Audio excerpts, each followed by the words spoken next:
На территории Якутии проживает множество народов со своим языком, особенностями культуры и быта. Приоритетной задачей на сегодняшний день является сохранение этих традиций и свойств каждого языка, особенно в современном обществе, когда стремительно происходит ассимиляция и слияние наречий, вымирание тех или иных понятий, присущих культурам народов Севера. К этой проблеме серьезно подходят и в республиканской школе «Арктика». Подробности в материале наших коллег. Проблема забывания родной культуры и родного языка является повсеместной, особенно для малочисленных народов. В центральных мегаполисах нашего государства о многих национальностях, населяющих Россию, даже и не знают. Большинство не знают, то есть незнание таких народов, как малых народов, из-за этого возникает проблема.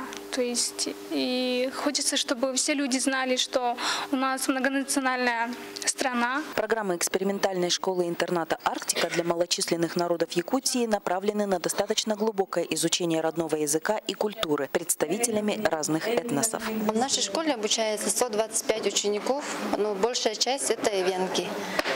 И на втором месте эвены, на третьем долганы, там чукчи и юкагиры. В Нерюнгри для обучения в интернате приезжают дети из всех улусов республики и с разным уровнем знания родного языка. Занятые призовые места на олимпиадах – это общая заслуга педагогов и стремящихся к знаниям учеников. В целом можно отметить, что ребята, обучающиеся в школе «Арктика», владеют сразу несколькими языками, уделяя особое внимание родному. Несмотря на то, что я учу второй год, у меня уже есть такие достижения, как я могу им гордиться. Все эвенки бедные.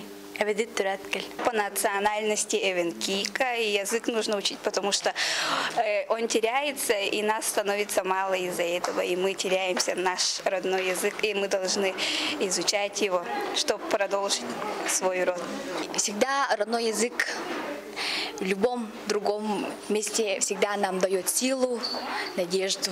Таким образом, мероприятия, проводимые в рамках декады родного языка и письменности в республике, становятся еще одним поводом и способом заявить: мы помним, мы храним свой язык и свою культуру. Галина Якимчак, Дмитрий Горпов, Кирилл Федоров, НВК «Саха», Нерюнгри.